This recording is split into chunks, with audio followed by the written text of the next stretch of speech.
మహాభారతంలో చదివినాం. భీష్ముని చంపాలంటే, అంత గొప్ప వ్యక్తిని చంపాలంటే ఎవరి చేత కాల.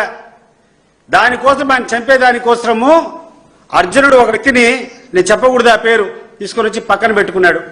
అట్లా చంద్రబాబు నాయుడు గారు కూడా ఈరోజు యుద్ధం చేయలేక జగన్మోహన్ రెడ్డితో మీ యొక్క బొమ్మలను పక్కన పెట్టుకొని మీరైతే ఆయన ఏమనని చెప్పి ఈరోజు ఈ రకమైనటువంటి పరిస్థితులు వస్తున్నాయి. అది మీరు గమనిస్తున్నారో లేదో.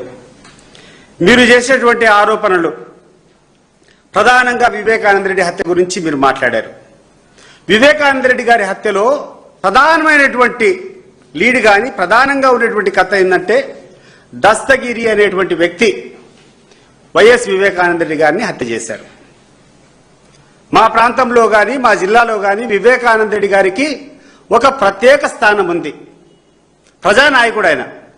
సామాన్య మానవుడు ఎవరైనా పోయి కష్టం ఉంటే కూడా ఒక చిన్న వ్యక్తికి సైతం, ఎంత చిన్న ఆఫీస్కైనా పోయి ఆయనకు న్యాయం జరిగేదానికి ప్రయత్నం చేసేటువంటి ప్రజానాయకుడు. ఆ నాయకుడు చనిపోవడం మా అందరికి కూడా బాధాకరం. నేను అప్పుడు తెలుగుదేశంలో ఉండి అప్పుడు ఆయనతో విభేదించినా, ఈరోజు నేను వైఎస్ఆర్ కాంగ్రెస్ లో పార్టీలో ఉండి జగన్మోహన్ రెడ్డి గారికి అత్యంత సన్నిహితంగా ఉన్న వైఎస్ వివేకానంద రెడ్డి గారంటే ఒక ప్రజానాయకుడిగా మా గుండెల్లో చెరగని ముద్ర ఉంది. కానీ మీకు తెలియనటువంటి విషయము, మా ప్రాంతంలో తెలిసినటువంటి విషయము, వివేకానంద రెడ్డి గారికి కూడా ఎన్నో వీక్నెస్లు ఉన్నాయి. ఆ వీక్నెస్లు బయటపడకూడదు. అంత గొప్ప వ్యక్తికి ఆయన బతికిన బతుక్కు, ఆయన చేసినటువంటి సేవలకు, ఆయనలో ఉన్నటువంటి వీక్నెస్లు బయటపడితే ఆయన ఇమేజ్ మసకబారుతుంది. ఆయన ప్రజలలో ఆయన యొక్క ఇమేజ్ పలచన పడకూడదు అని చెప్పి ఎన్ని సందర్భాల్లో కూడా కాంప్రమైజ్ అయిపోయి ఇప్పుడు కూడా ఆయన విమర్శించేటువంటి పరిస్థితులు మేము చేయలే.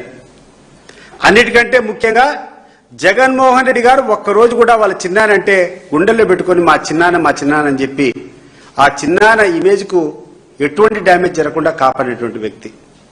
రెండో వ్యక్తి అవినాష్ రెడ్డి గారు. ఈరోజు ప్రెస్ మీట్ పెట్టినా, ఎక్కడ మాట్లాడినా ఎంత హుందాగా మాట్లాడతాడంటే, సునీతక్క అంటాడు, వివేక పెద్దనాన్న అంటాడు. ఇంత గౌరవంగా వాళ్ళు మీ నాన్నకు విలువ ఇస్తే, మీ నాన్న చేసేటువంటి వివేకానంద రెడ్డి గారు చేసేటువంటి వీక్నెస్లు బయటపడకూడదని వాళ్ళకు ఉన్నటువంటి కష్టాలంతా వాళ్ళ మీద పెట్టుకొని, అవమానాలు వాళ్ళు భరిస్తూ, కష్టాలు వాళ్ళు భరిస్తూ, జైళ్లకు వాళ్ళు తిరుక్కుంటూ, కోట్ల చుట్టూ వాళ్ళు తిరుక్కుంటూ మీ పేరు మసకబారకూడదని ప్రయత్నం చేస్తూ ఉంటే ఏందమ్మా ఈ చౌకబారు ప్రచారం? నేను అడుగుతున్నాను సునీతమ్మకు, నువ్వంతకు నువ్వే కోరినావు సిబిఐ ఎంక్వైరీ కావాలన్నావు. సిబిఐ ఎంక్వైరీనే కదా చేసిందే అల్టిమేట్ గా. సిబిఐ ఎంక్వైరీ చేసిన తర్వాత ఛార్జ్షీట్ వేశారు కదా. ఛార్జ్షీట్ వేసిన తర్వాత ఈరోజు ఆ యొక్క కేసును ట్రయల్ చేసుకోవడము, త్వరగా ఆ యొక్క నిందితులు ఎవరున్నారో వాళ్ళను లీగల్ గా వాళ్ళని శిక్షించడం జరగాలి కదా. మరి ఎందుకు జాప్యం చేస్తున్నావు? ఎందుకు నువ్వు ఈరోజు రకరకాల పిటిషన్లు వేసుకొని సుప్రీంకోర్టుకు పోయి ఈ కేసు జరగకుండా ఎందుకు నువ్వు అడ్డుకుంటున్నావు అని చెప్పి నేను సునీత గారిని అడుగుతున్నాను.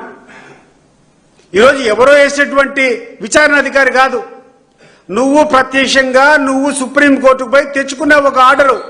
మా తండ్రి చనిపోయేటువంటి విషయాన్ని సిబిఐ ద్వారానే ఎంక్వైరీ జరగాలని చెప్పి నువ్వు కోరిన పిమ్మట సిబిఐనే ఎంక్వైరీ చేసింది. సిబిఐ కూర్చొని ఛార్జ్షీట్ దాఖలు చేసింది. దాఖలు చేసిన తర్వాత నీకేం అబ్జెక్షన్స్ అమ్మా? కోర్టుకు పోతావు, నువ్వు సుప్రీంకోర్టుకు మళ్ళా పోతావు. పోయి నువ్వు అడిగే అభ్యర్థన ఏంటంటే ఇంకా లోతైన అధ్యయనం చేయాలి.